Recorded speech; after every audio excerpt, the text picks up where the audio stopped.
to stutter.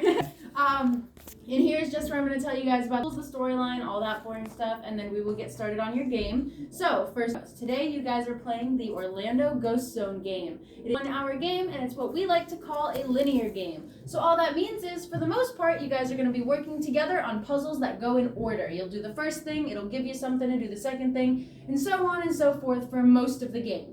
There is going to be one section in the middle of the game where you guys are going to have to divide and conquer just a little bit, but always remember to communicate with each other. 2 heads are definitely better than 1, unless you're a ghost, because of course they don't really have heads. But other than that, just a few things you guys are going to need to know. You guys can totally bring your phones in there, but I do have to ask for the ghost's sake that you guys not do any pictures, videos, audio recordings, or use any flashlights. It is a little bit dark in the room, but it's okay. Some puzzles are better solved in the dark anyways.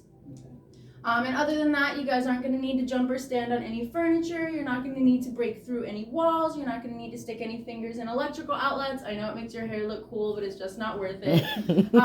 And you guys are not going to need to climb up into the ceiling tiles. But Christy was pretty short, so you guys aren't going to have to reach up high at all. Christy is the ghost you're hunting today, sorry. You guys aren't going to have to reach up high at all, but you might have to look up high, so keep your eyes peeled, all right? Mm-hmm. Other than that, though, if you guys see a sticker that looks like this, it's just a finger going like that with a circle around it and a cross through it. That just means do not touch. It means whatever that thing is, you guys are not going to need to touch it to complete your game, but you might need to look at it, so don't ignore everything that has a sticker like that, all right?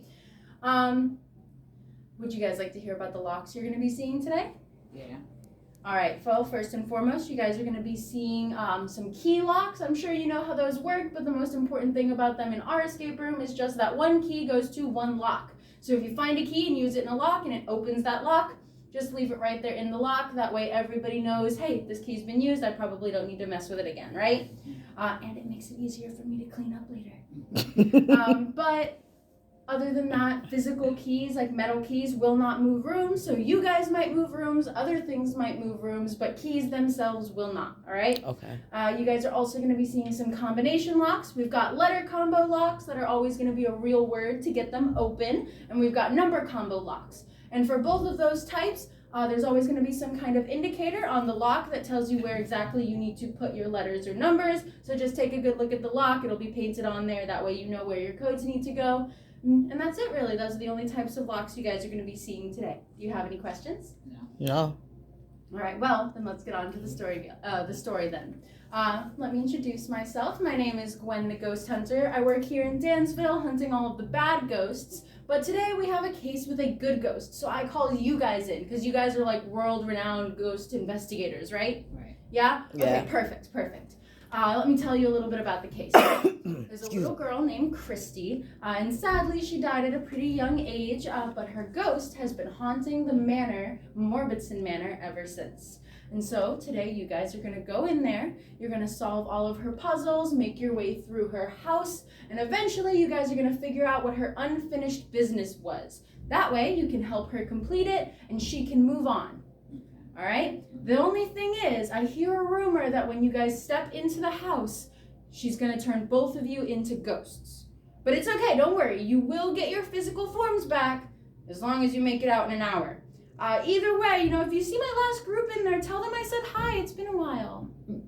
You guys have any questions about that? No. Nice All right, story. I have one more thing for you. It's just a record that I found in the front lawn of the manor. I'm going to play it for you. I haven't listened to it yet. It's a little too spooky for me. But if you guys learn anything important, let me know, all right? In the city of Orlando stands Morbidson Manor. It's been vacant for decades and rumored to be cursed. Anyone who steps inside never seems to step out again. It is said the playful young spirit of Christy Ann Morbidson hasn't been able to move on due to her unfinished business, and turns any visitors to the manor into ghosts to help her. But that's only a story, right? Your group has been dared to enter Morbidson Manor. You step across the threshold and quickly discover the story is true.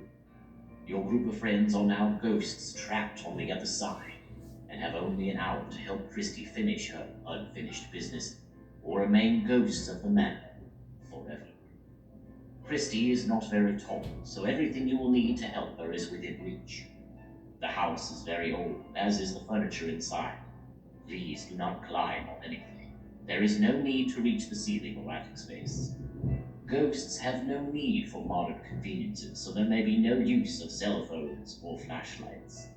Electricity was installed in the manor a very long time ago, and the wiring is out of date. Don't mess with any electrical outlets or wires. You won't be able to rejoin the living if you injure your human vessel. There are several residents other than Christie who may try to assist you in your quest. Some are shy and cannot be seen, only heard. Others only communicate by making knocking sounds or ringing a bell to get your attention. Don't be alarmed, all of the spirits are friendly, and only want to help you avoid the same fate they did. Only Christie knows what her unfinished business is, but she cannot tell you. You must follow the clues to help her move on, and for you to cross back over. Welcome to the other side. Your time has come. Alright guys, did you learn anything important from there? Yeah. What'd you learn? Everything is going to be in reach, and it's also going to be people there to help. If you guys, there are Hear the some knocking. other ghosts as well as some staff that still work in the manor. So if you guys hear bells dinging, if you hear phones ringing, if you hear knocking on a door, then you might want to listen up. Somebody has something important to tell you, all right? Okay. Do you guys have any questions? No. Well, then are you ready to get started? Okay. Right this way, guys.